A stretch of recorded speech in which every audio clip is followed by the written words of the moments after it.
Українці, українки, всі наші захисники і захисниці. Хочу сказати сьогодні особливі слова вдячності. Вдячності усім нашим людям, які захищають нашу державу, захищають незалежність. Україна вистояла після повномасштабного нападу Росії. Україна змогла об'єднати світ навколо боротьби за свободу. Україна змогла звільнити значну частину території, на яку зайшли російські війська. Україна звільняє людей з російського полону. І Україна змогла змінити хід війни так, що кожен окупант, навіть найбільш неадекватні, відчув, що ми можемо перемогти і рухаємось до перемоги. Я дякую кожному і кожній, хто воює і працює заради цього, заради нашої перемоги. Саме на факт української сили реагує керівництво Росії, яке змінює тактику і намагається втягнути у війну ще більше російських громадян і ресурсів. Російське рішення про мобілізацію – це відверте визнання, що їхня кадрова армія, яку десятиліттями готували до загарбання чужого, не витримала і посипалась. І тепер через мобілізацію війна Росії проти України для більшості громадян Росії – це не щось там на ТБ чи в інтернеті, а те, що зайшло в кожний російський дім. Провів сьогодні засідання Ставки Верховного Головнокомандувача. Питання зрозумілі. Передова, забезпечення наших військових і нові загрози, які створює Росія. Зазначу одразу, будь-які рішення російського керівництва не змінюють для України нічого. Нас мають цікавити тільки наші завдання. Це звільнення нашої країни, захист наших людей і мобілізація світової підтримки для реалізації наших завдань. Зараз відбувається дипломатична мобілізація всієї міжнародної спільноти. Коло тих, хто підтримує нас, зараз не обмежується лише колом наших традиційних партнерів і тих, хто відкрито підтримав нашу державу після 24 лютого. Нас підтримують тепер майже усі. Ось така реакція на нові російські ескалаційні кроки. Зокрема, фарс з підготовкою псевдореферендумів на окупованій території демонструє, що відбувалось і в 2014 році в Криму і на Донбасі. Я вдячний усім у світі, хто нас підтримав, хто чітко засудив чергову російську брехню.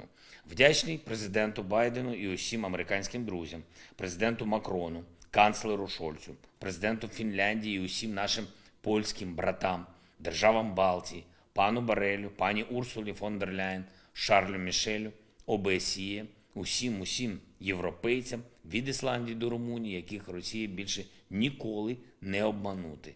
Дякую Британії за підтримку, Туреччині, Канадо, спасибі. Дякую усім, хто зараз не публічно засвідчує підтримку Україні. Коли Росія заявляє, що нібито хоче переговорів, а сама оголошує мобілізацію.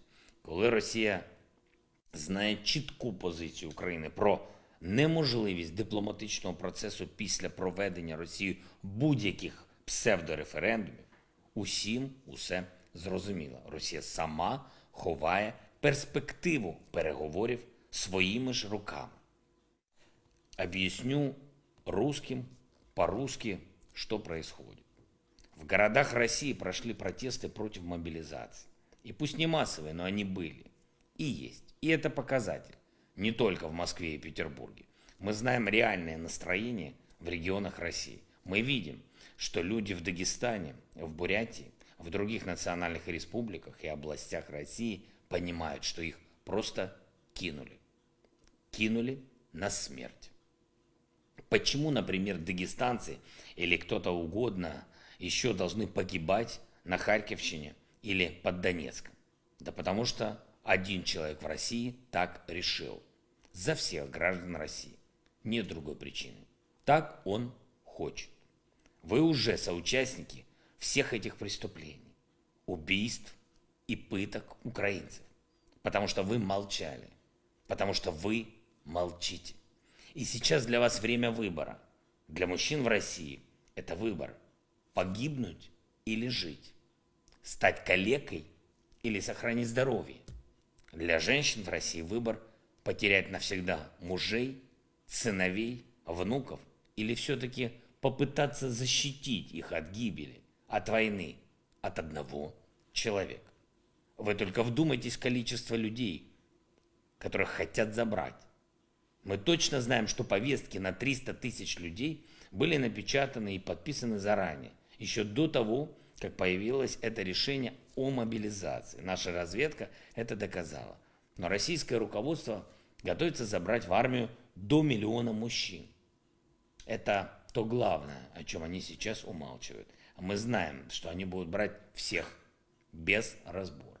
И не только военных в запасе, а любых мужчин. Любого, кого так запугают, чтобы он боялся уклоняться от войны больше, чем погибнуть на войне.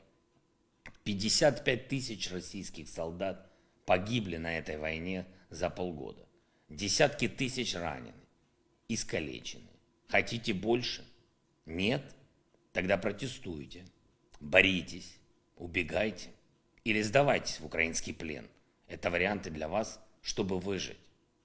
Российские матери, не сомневайтесь, что дети верхушки вашего государства на войне против Украины не окажутся.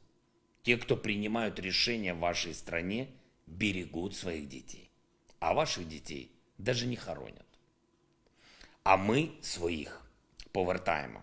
Сьогодні ж відбувся дуже важливий брифінг.